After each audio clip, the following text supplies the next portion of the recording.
अस्सलाम वालेकुम स्टूडेंट्स। तो आज हम नेक्स्ट चैप्टर में पार्ट 2 पढ़ेंगे। सर्कुलर मोशन चैप्टर में पार्ट 2 है। इसमें हम कवर करेंगे uniform circular motion, centripetal force, centripetal acceleration, motion in vertical circle and motion in horizontal circle. फिर हम पढ़ेंगे जियो स्टेशनरी ऑर्बिट और फिर हम केपलर्स लॉ का इक्वेशन देखेंगे।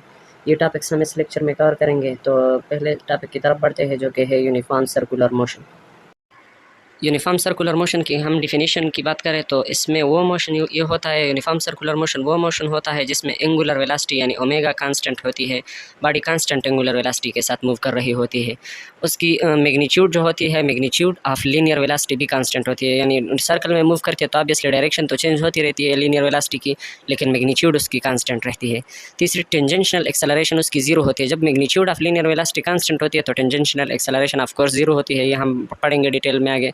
सेंट्रीपिटल एक्सेलरेशन इसमें जीरो नहीं होती, क्योंकि सेंट्रीपिटल एक्सेलरेशन डायरेक्शन चेंज होने से प्रोड्यूस होती है। अगर डायरेक्शन चेंज हो रही हो तो इसका मतलब सेंट्रीपिटल एक्सेलरेशन एग्जिस्ट कर रही है, वो जीरो नहीं है। नेक्स्ट, टार्क इसमें जीरो होती है। टार्क तब प्रोड्यूस होती है जब एंगुलर वेलोसिटी चेंज होती है। अगर एंगुलर वेलोसिटी कांस्टेंट है तो मतलब टार्क भी जीरो है।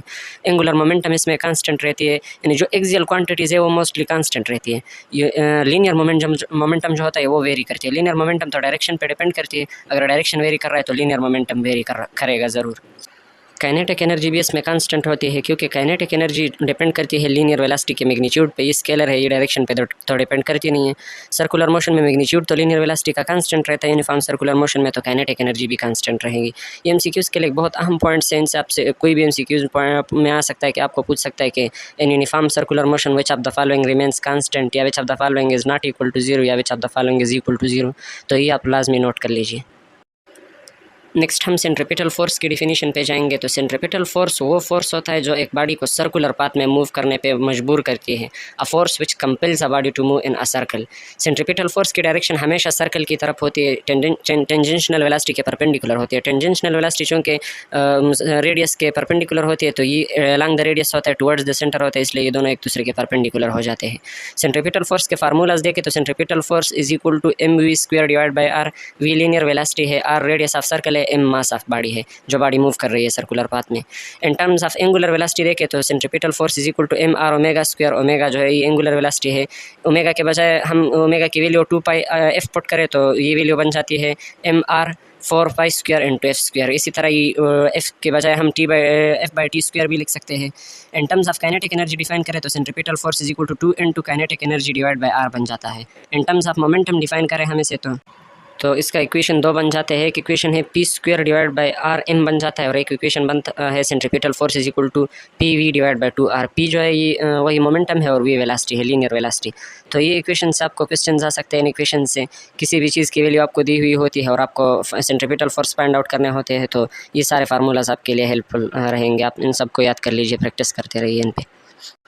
नेक्स्ट, ये सेंट्रीपिटल फोर्स एक बहुत इंपॉर्टेंट एमसीक्यू है। ये परसेंटेज चेंजेस से रिलेटेड है। ये तकरीबन हर टेस्ट में आता है, पीएमसी में भी आया है कई बार, पीएमडीसी में भी आया है, एमकेट में भी आया है। तो ये एमसीक्यू है, if velocity of a body is increase by 3 times. आपको कितने भी टाइम दे सकते हैं, 5 टाइम्स, यहाँ पे 3 टाइम्स है। 3 टाइम्स इंक्रीज होती है, then percentage change in centripetal force is, ये हमने स्पीड में टाइपिंग में स्पीड लिखा हुआ है, ये असल में सेंट्रीपिटल फोर्स है। Then percentage change in centripetal force is, तो सारे बच्चे इसको पहले से ही 900% टिक कर लेते हैं, क्योंकि वो समझते हैं कि 3 टाइम्स ये इंक्रीज़ हो गया तो 9 टाइम्स इंक्रीज़ हो गया होगा, क्योंकि सेंट्रीपिटल फोर्स वेलोसिटी के स्क्वायर का प्रोपोर्शनल है। 3 स्क्वायर इज इक्वल टू 900। तो याद रखिए ये गलत है। असल में परसेंटेज चेंजेस में आपको एक और कैलकुलेशन करनी पड़ती है। परसेंटेज चेंज के लिए एक सिंपल ट्रिक है, फार्मूलाज बहुत है लेकिन एक सिंपल ट्रिक है। आपने एफ प्राइम यानी जितना फोर्स में इंक्रीज़ आएगा आपने वो फाइंड आउट करना है, उससे आपने 1 को माइनस कर देना है और फिर उसको 100 के साथ मल्टीप्लाई कर देना है। तो ये इसमें आएगा सेंट्रीपिटल फोर्स में असल में इंक्रीज़ 9 टाइम्स आएगा, तो 9f माइनस 1f इंटू 100% हो जाएगा। 9f माइनस 1f 8f आएगा, 8f इंटू 100% आएगा 100%, 800% इससे आंसर आएगा। तो असल में ऑप्शन ठीक है 800%। इसको सारे बच्चे 900% करते हैं, जो कि गलत है। नेक्स्ट हम पढ़ेंगे सेंट्रीपिटल एक्सेलरेशन के बारे में। Centripetal acceleration is also called radial acceleration, इसे हम रेडियल एक्सेलरेशन भी कहते हैं। सेंट्रीपिटल एक्सेलरेशन कब प्रोड्यूस होता है, जब एक बॉडी की लीनियर वेलोसिटी की डायरेक्शन चेंज होती है। यानी मैग्नीट्यूड में वेलोसिटी कांस्टेंट हो या ना हो उस पर कोई फ़र्क नहीं पड़ता, लेकिन डायरेक्शन का चेंज होना लाजमी है, क्योंकि बॉडी सर्कुलर पाथ में मोशन करती है तभी तो सेंट्रीपिटल फोर्स लगते हैं, तभी सेंट्रीपिटल एक्सेलरेशन प्रोड्यूस होती है। तो direction of linear velocity change होती है इसमें। सेंट्रीपिटल एक्सेलरेशन की डायरेक्शन हमेशा टुवर्ड्स द सेंटर होती है।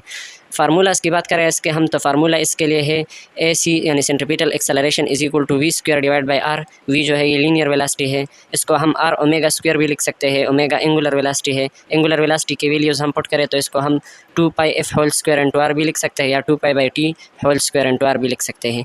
इसको हम V ओमेगा भी लिख सकते हैं, यानी लीनियर वेलोसिटी और एंगुलर वेलोसिटी का प्रोडक्ट होता है।